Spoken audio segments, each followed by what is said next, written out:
today's LinkedIn Live. Today I have a very special guest. I am so happy to have Tiger Tyagarajan. He is the president and CEO at Genpact, where he leads more than 87,000 people in more than 25 countries. And those numbers may be even larger by the time that you see this. Genpact, which is a New York Stock Exchange listed company, is also a Fortune 100 global services, professional services company. And they're really focused on business transformation, which is one of the reasons I'm excited about this conversation today.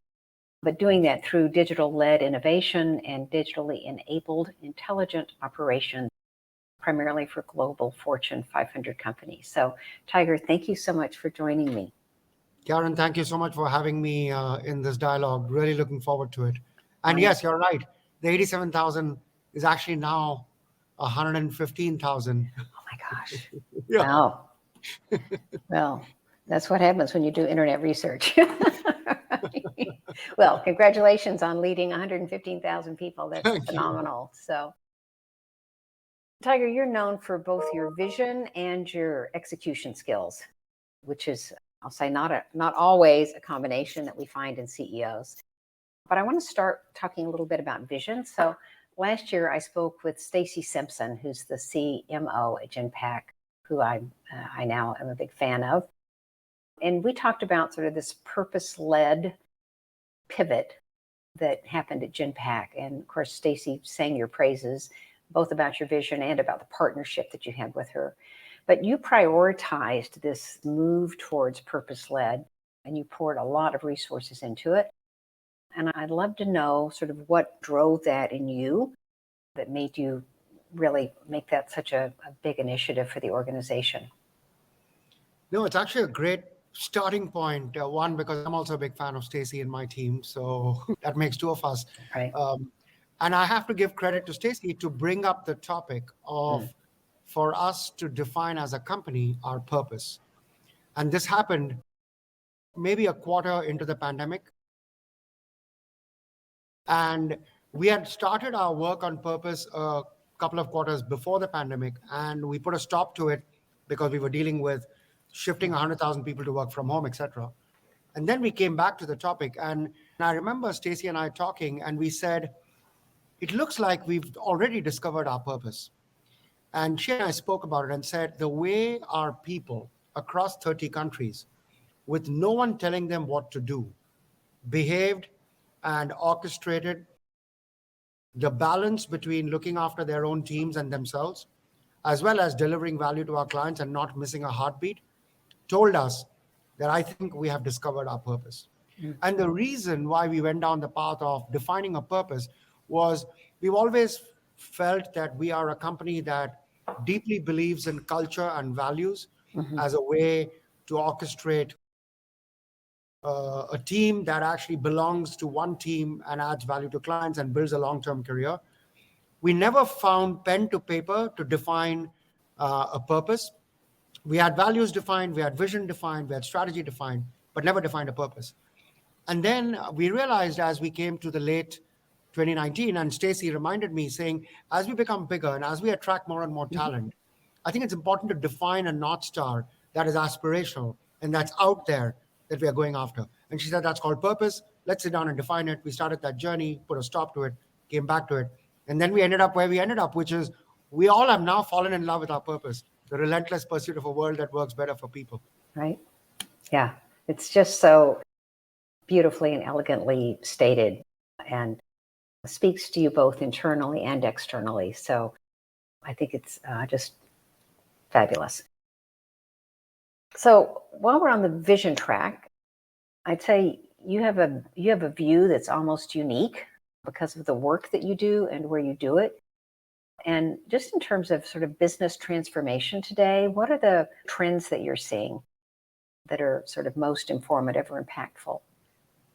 So Karen, some of the trends we have been seeing even before the pandemic, the trends around the need to embrace new technologies, the fact that irrespective of how successful you as a team, as a business, as a leader have been in your history, which could be as long as 100 years, It doesn't take too long for someone new and innovative to disrupt you.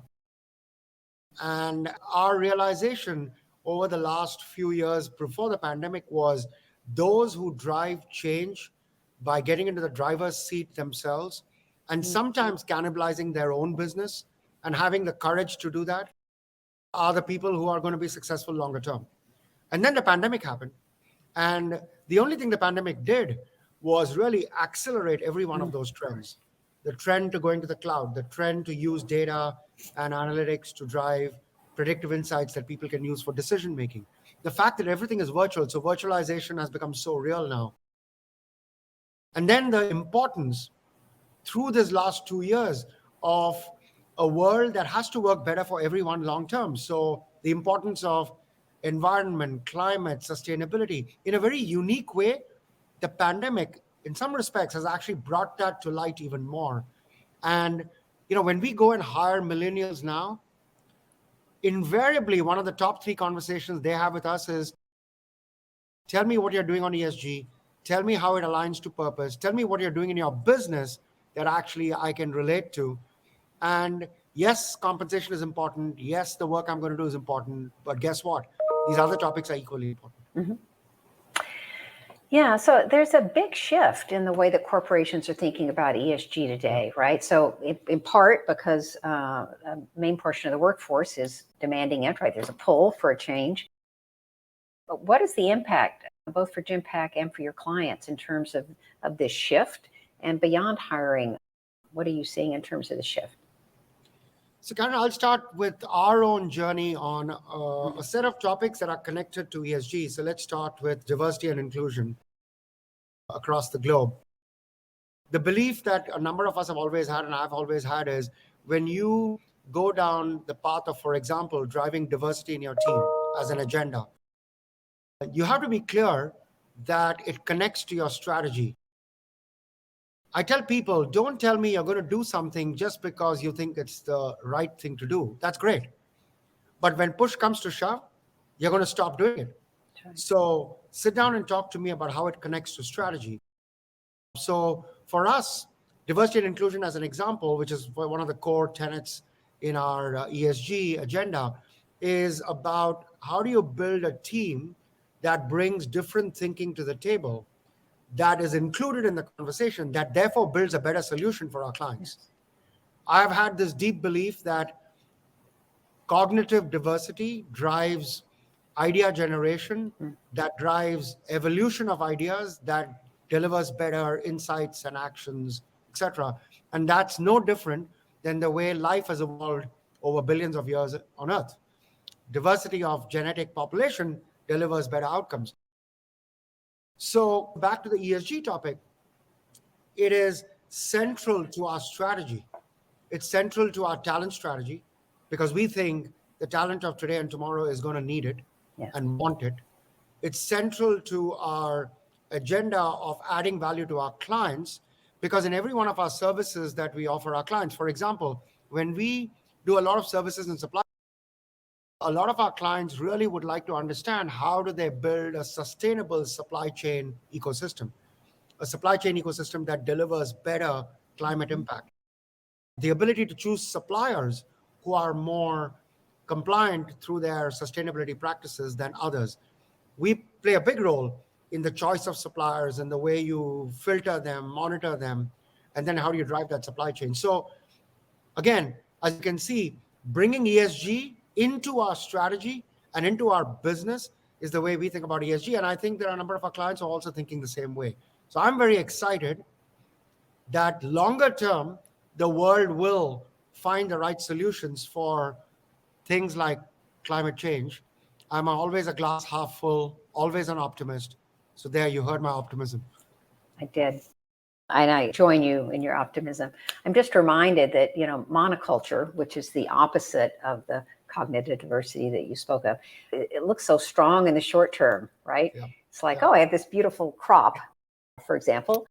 And yet we know in the long term, it has so many weaknesses and blind spots cognitively when we go after monoculture. So I'm just reminded as you were talking about supply chain and sort of how your internal ESG really filters out and supports your clients as well of SAP, who, is also a leader in this area. And their efforts started the same way that yours did, which is at the top. And they are one of the big wins that they've had is just being able to influence their clients in the same way that you do. So, and that's what it takes, right? It's one thing for a mom and pop shop to make some changes like this, but to have leadership from a company as large, as impactful as yours is what it takes to make this happen. So really glad to hear you are so grounded. And I think it's so congruent with your purpose.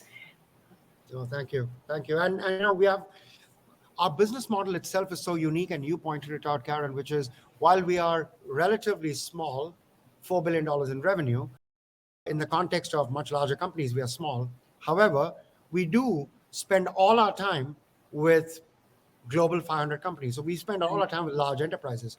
So one, our ability to learn from that diversity is unparalleled. And shame on us if we don't learn from the great practices of every one of them in some area or the other. So we try and do that a lot.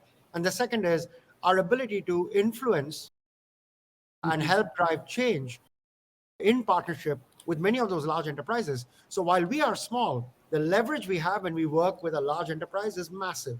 So that's the thing that we feel very excited and proud about every day. Yes, that's a virtuous circle for sure, right? Yeah. That's wonderful. Yeah. You talked about hiring millennials a few minutes ago. So we've had this big reshuffle in the talent market recently. In fact, it's still going on. I know we read about it every day in the news. I certainly see it with my consulting clients. What are your views, or how do you make sense of this? And is there some secret sauce that you and Genpact have used for beginning to win the talent war? So we've always believed, Karen, that the reason why we think people join Genpact is to build a long-term learning career where they are constantly learning.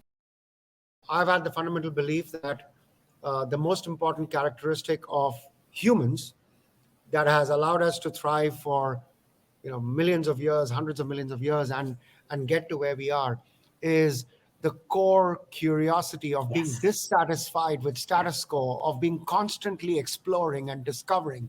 We want to go to Mars, we want to explore the universe, and so on. And our view has always been that in that exploratory journey is where you can unlock human capital. And if you can create an environment which is constantly learning and create the opportunity for people to learn, and then when they do learn, provide them the opportunity to expose them where they can apply that learning. And then get to the next level of learning. You never stop learning. So it's one of our core values. We use 4 words for our values, and curiosity is the first and most important word. We think you got to live a life of curiosity. We actually talk about it as, can you behave like a child every day and have a childlike curiosity, which means you got to enter every conversation with questions rather than answers. The joke I have is if someone comes and tells me, Tiger, the sun is going to rise in the west tomorrow morning, I have to have the willpower to actually not say, no, I disagree with you, but to say, tell me, Karen, why do you think the sun is going to rise in the west? That's interesting. No one else has told me that, and I never knew that. But there's a reason why you're saying that. I want to understand that. And hopefully, at the end of that, if I'm convinced that actually you're right, I should be able to change my mind and say, okay, the sun is going to rise in the west tomorrow. That's wonderful. Yeah, absolutely. And you create a culture where that is not just supported, but encouraged and expected, which is all the difference, right? It's so easy to see sort of the flame get snuffed out in people when they ask questions, and the response is sort of a collective, keep doing it the way you've been doing it, right? We don't have time to explore anything else. Now, I have to tell you, Karen, it takes time. It takes energy. It burns a lot of calories. And sometimes that takes time, gets frustrating in terms of you get restless because you want to take a quick decision. Sure. So obviously you have to strike a balance. But I think in the longer run, particularly the world we are in today where change is so rapid that how can anyone know everything? There's no chance at all. So you have to have an ecosystem of partners. You have to have a diverse talent inside the company. You got to encourage people to constantly learn by meeting other people, meeting outside, and bringing that in. So it's a different journey that leaders need to undertake these days. Gone are the days of top down, I know it all and just follow my instructions. Yes. And in some ways, it must be a relief for people to realize they don't have to be omniscient, right? Particularly leaders. You don't have to have all the answers because it never was possible, but we know now that it's not possible. So that's great. Good. So speaking of leaders, you are an extraordinarily successful leader. And I'm curious, do you have leadership tenets that you hold and that you apply in the organization beyond valuing and encouraging curiosity? A number of them, I would say. I do believe speed is incredibly important. And I think the balance between speed and searching for perfection, sometimes people end up going in the direction of perfection. And therefore, you have to strike that balance. Now, there are some things where you have to be perfect, a few things, but lots of things, it's okay to actually iterate your way to the answer by constantly revisiting the product or the solution or the idea that you have and shaping it by actually testing it in the marketplace, by testing it with people. So that's a core tenet I have. And I've always had that. And I think the world of digital, the world of AI, the world of machine learning is telling us that's actually a good tenet to have in the world of today and tomorrow. The other one is, I think everyone should be able to aspire to a potential that they haven't even discovered. And it's the leader's job to actually unlock that potential that even the person hasn't discovered. And that's through spending time with them, coaching them, teaching them, learning from them. I mean, at the stage in my career that I am, and the kind of topics that the world is dealing with, I have no option but to go to my really young talent who knows so much more about NFTs and blockchains and Bitcoins and metaverse than I could ever even imagine, and learn from them every day. I learned that from my son. I learned that from my team. And to do that every day is something that I think is an important tenet of a great leader. And then to create an environment that is really open, where people don't, and they bring their whole self. I know people talk a lot about bringing your whole self to work. I don't know how you can live life. I mean, people talk about work-life balance. I don't understand work-life balance personally myself because I don't know how to draw the line personally, because I think I love what I do and I do what I love. So it's kind of blends into each other. Plus technology these days makes it blend. I think it's important for me to understand other people's work-life balance and then make sure that I'm sensitive to that,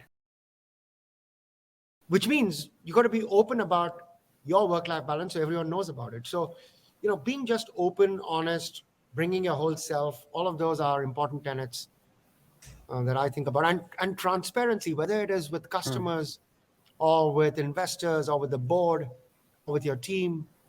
I think just plain honest transparency of, I don't know the answer, I'm dealing with this problem. Can all of us get together and help each other? Because I don't know the answer. And I think normally human behavior is everyone jumps at it and tries to find an answer together. And everyone loves doing that. Yes, exactly. I'm grinning ear to ear because in my consulting and coaching work, of course, those are the kinds of tenets that I think make successful organizations and help organizations be both effective and efficient. So I'm thrilled. By the way, I use the word congruent for my life, for my work-life balance. What my goal is to have a congruent life so that there's no tangle, there's no separation. There can be separation in terms of tasks, but there's congruency in terms of what and why I'm doing. So, I'm going to borrow that word, Karen. All yours. That's great. Thank you. Glad I could give back something. I also wanted to ask you, I know that Genpact sponsors a Formula E car. I've just, thank you, Netflix, become a big fan of Formula One racing. And, well, just amazing. but I'm curious, Formula E, which also sounds terrific. What are your goals for that sponsorship? Why did you choose Formula E? So I have to say it was, once again, my chief marketing officer, Stacey. And, and we've been, I think, associated with them for 3+ years now. It's been a great journey, and it brings three things together. It's modern sport in the motorsport world. A number of us, including me, are big fans of Formula One, etc. But it's modern because it is electric. It's, does the right things for climate, for sustainability. It's the future. The second thing that I got really attracted to it was the kind of people, therefore, that were attracted to the sport. Sure. More diverse than Formula One is, by a long shot. Many more women attracted to the sport than Formula One. Actually, families I saw come together and visit and see Formula E live. I think that's much tougher in the Formula One arena. And then the third one is, it's a race that is actually not a race where the fastest is the winner. It's a race where you actually have to win by crossing the finish line before your battery runs. So it's the balance between your battery and your electric power and the way you drive and the track conditions and your response to other drivers, all of which can get you to a point where you can be number one in the race, and in the last 100 meters, you lose because your car just stops. And at the back of all of that is data and analytics, etc. And we do a lot of work on the back end of that in our partnership with the racing team to actually do some of the analytical work that goes into the team. So it's the combination of those three found a really nice home in our relentless pursuit of a world that works better for people. So, we thought so many life lessons in that, Tiger, right? You have to have enough battery to get over the finish line. I love it. It's wonderful. So I never thought of it from a life lesson, but you're so right. It's true. Yeah, exactly. So I have one other question for you around work that you do, and that is, you're a board member of Catalyst. And I know in your position and who you are, you have so many different options in terms of what you do for nonprofit work. What drove your decision to choose Catalyst? And for people who don't know, you could just say a little bit about who Catalyst is and the work they do. Yeah, so Catalyst is an organization it's been around for, I guess, 25 plus years. I'm sure I'm wrong, but a significant amount of time focused on workplace that work for women and creating workplaces that work for women. And over many years, the diversity and inclusion journey over the last 15 years for Genpact started with the journey on driving gender diversity in the company at all levels in the organization. And it's taken us many years to get to where we are. Today, we are 41% gender diverse as a company, and our goal is to be 50-50. At the leadership level, we are about 37, 38%. Our goal is to be 50-50 at that level. At the board level, we are 50% gender diverse. 9 years back, we were 0. So for our agenda on the whole diversity and inclusion topic, we picked gender as the first topic.